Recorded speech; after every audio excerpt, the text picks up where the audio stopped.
Freeborn County Historical Museum, Library and Village, along with Risha. And we are bringing you week 8 of our cocktail history.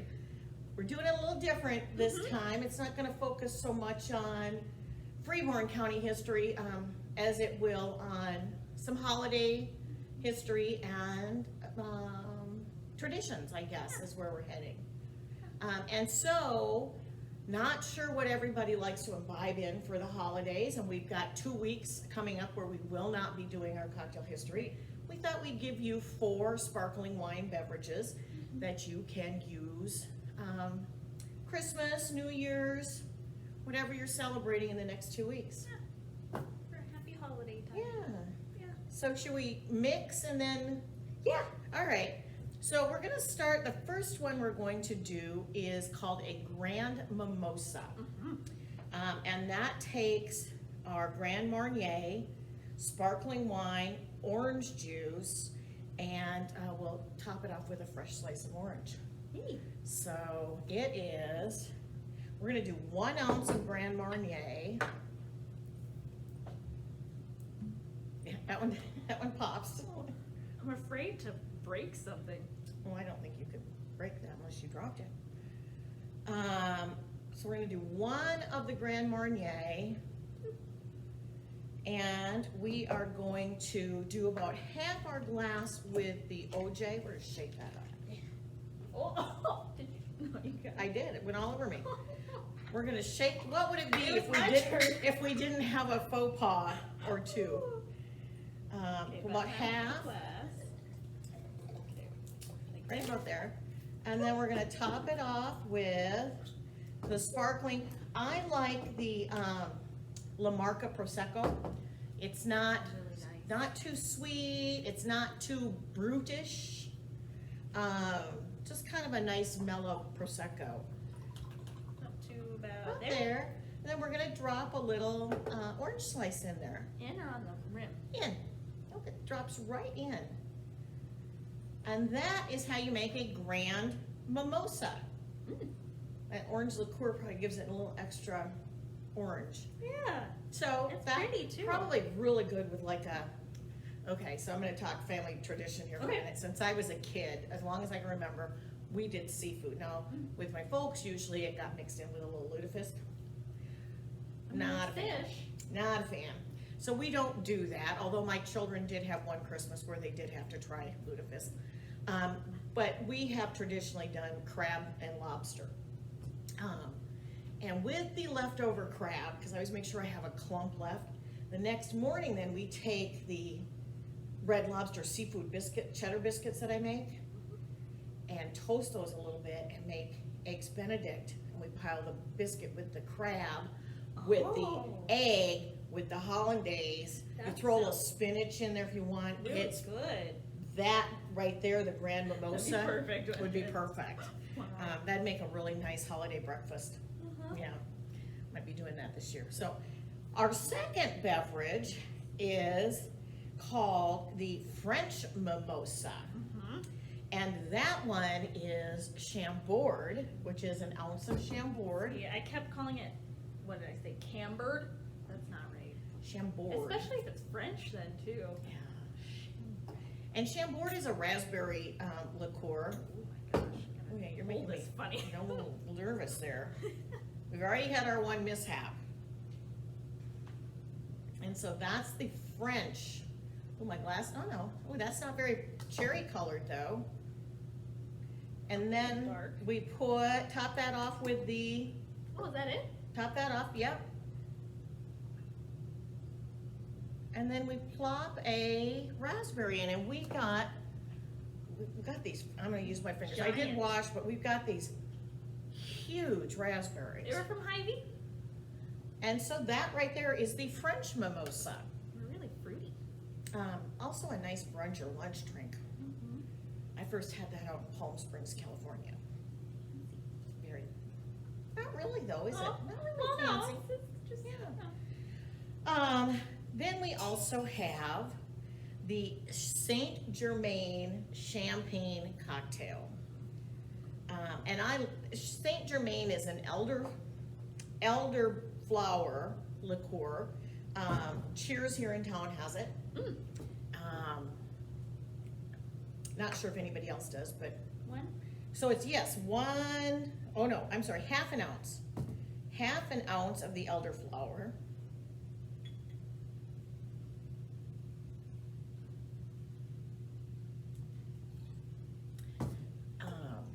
And then an ounce, let me see if I can squeeze this into there. Yeah. An ounce of lemon juice. So we're just gonna, squeeze without. And these glasses are super cute. This one has that little curve on it. We're getting some lemon seed here. Maybe we should have squeezed our lemon ahead of time. We have to remember that for next time. There we go. What do we squeeze it into? We can just squeeze it into a little jar or something. Okay, there's gonna be lemon seed in there. That's close to an ounce. We're a little short. I gotta wash my hands.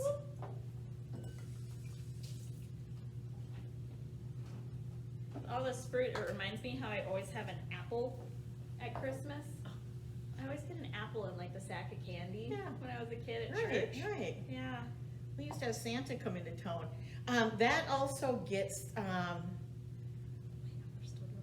few ounces of the Prosecco. Just like half.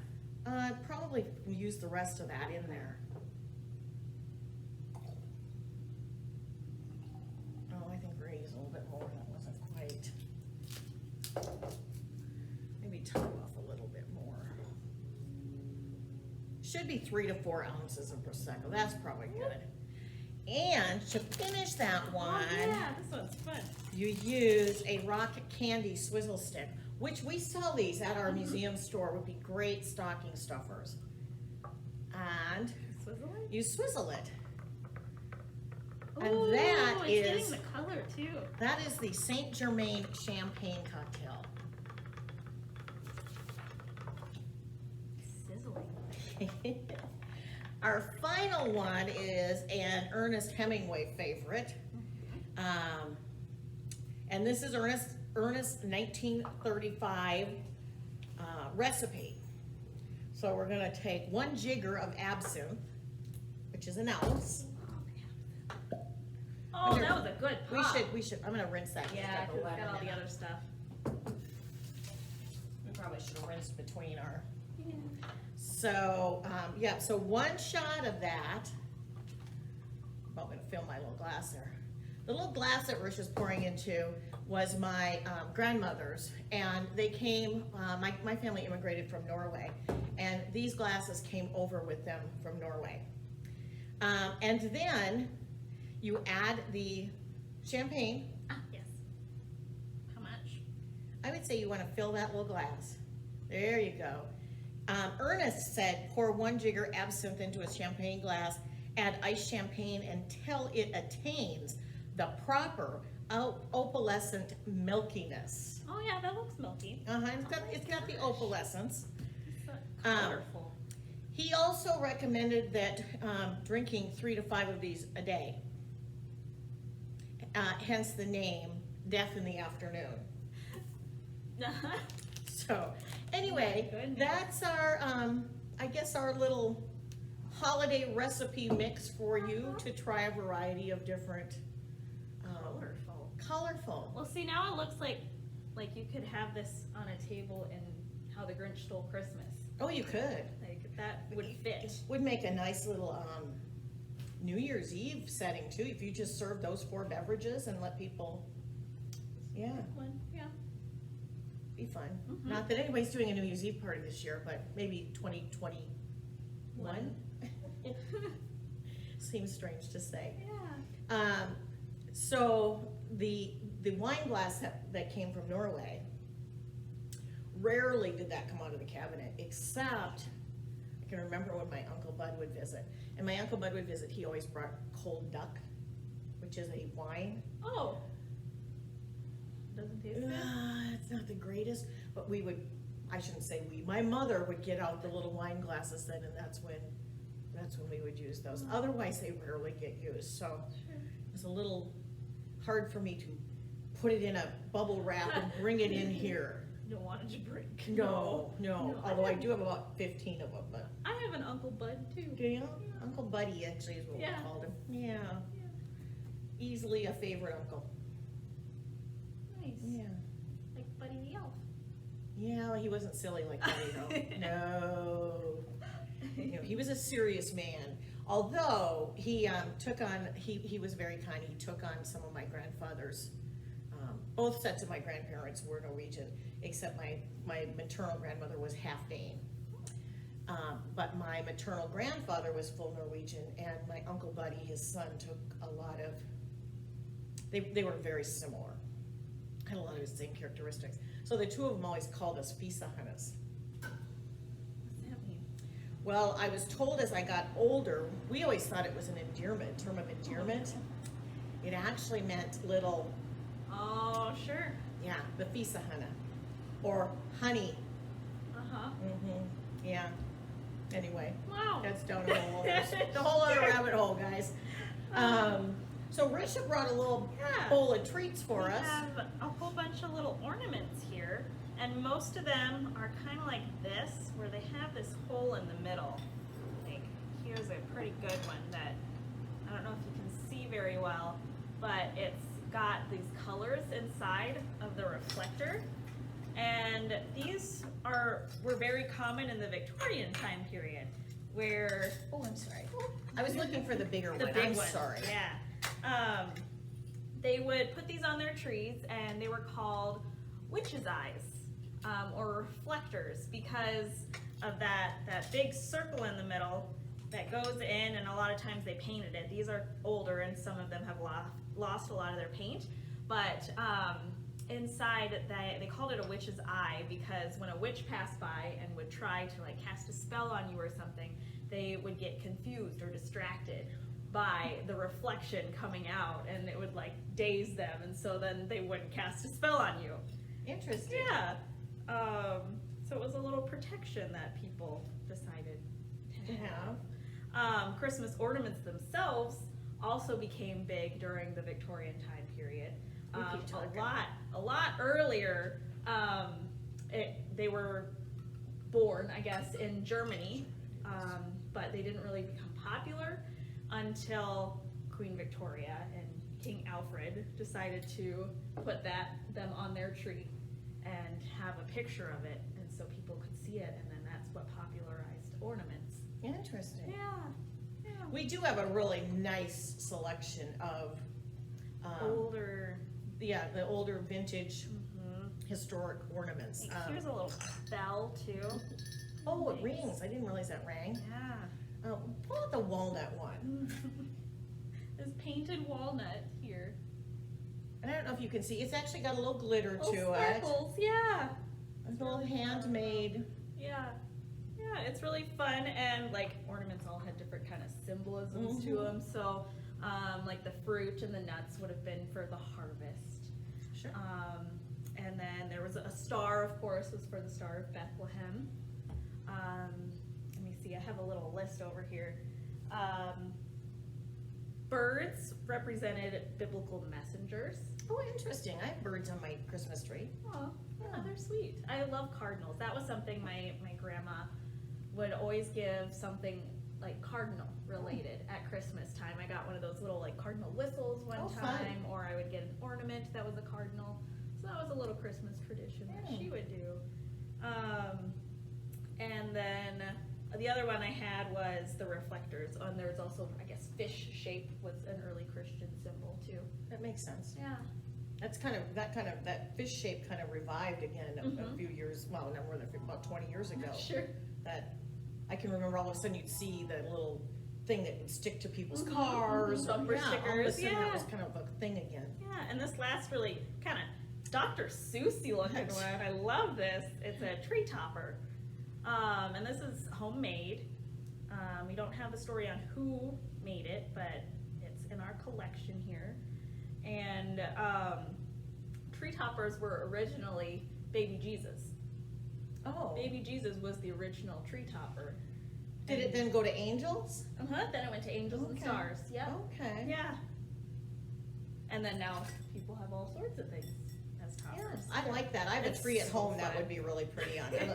I kind of get a little carried away, so I have a little tree in the bathroom, Oh, in the bedrooms, and everywhere. like little though, not like Oh, that was another thing. Pickles. People also put pickles on their tree, and that's a symbol of good luck. And there's a little game people play with that if you are the first to find a pickle, Uh-huh. you get to Oh, I don't know. We always got a candy. get to I open got a gift. You get to open the first gift, I think, is Oh, how really? that goes. Yeah. We used to do it at my aunt and uncle's, and whoever got it won this the big chocolate kiss. Ooh. Ooh. It's good. I've seen those. Yeah, Ooh, they're I don't know. So good. It's a lot of chocolate. It's a lot of milk chocolate.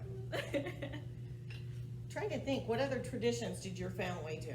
Well, my mom had it so that every single Christmas Eve we watched It's a Wonderful Life together. That was a big one. When I was little, I really didn't like it because I was like, it's black and white and it's so long.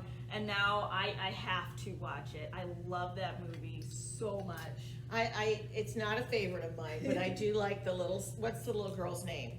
Zuzu Bell. Zuzu. Oh yeah, Zuzu. Just Zuzu. And she's one who does the little sign that says, every time a Bell bell rings, rings, an an angel angel gets gets her its wings.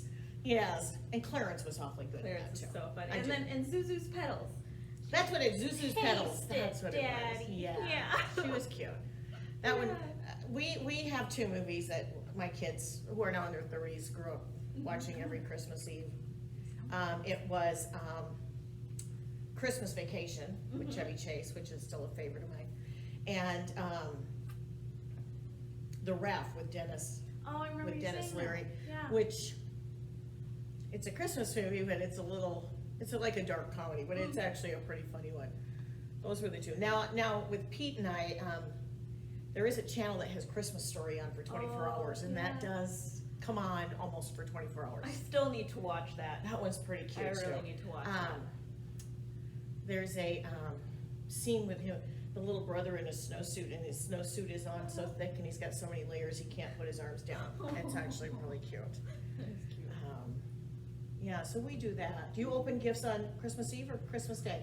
Usually Christmas Eve, because Christmas Day my father would preach, so we would go to church right away. Sure. Sometimes though, I remember when I was really little, we would open our Christmas gifts on Christmas Eve, and then we would wake up and Santa had come. So we would have an extra gift that we could open in the morning before church. See, we do church usually on a normal year. Our church is not in session right now with the virus, but we do Christmas Eve church service, eat dinner, Christmas Eve church service. Actually, it's church service, dinner, and then open gifts. And Santa usually does visit and fill stockings, so that it's Christmas morning. But we did Christmas Eve even as a kid, because the next day the extended family came, and usually it was 25 or 30 fun. people coming, so, Yeah. yeah. That's, we do extended family the last Saturday in Okay. December. That's when Okay. we go and have our whole group. And we play spades. That's a tradition on Christmas. Spades. We have the whole spades tournament. Yeah. Does your grandma play? Oh yeah. Does she win? She's the one, we call spades set grandma sometimes because we're all out to get her. I've met Risha's grandma, and I'm just gonna say her grandma's a lot of fun. She's got a great sense of humor. She's a little bit of a character, and she comes through the museum once in a while, and she always leaves an interesting comment, or Oh, sure. we've got a video, I think, of her. Oh yeah, she danced in Eddie Cochran. She's yeah, a she fun did her grandma. whole little hip. Yeah, thing. she's a fun little grandma. Yeah, but anyway, this is, I guess we just wanted to share some fun with you today instead of all the history talk, which we still covered Which is some. still, yeah. And wish you all a happy holiday season. Not a traditional holiday for any of us this year, but I think we can still enjoy it and still have some fun, and I guess cheers.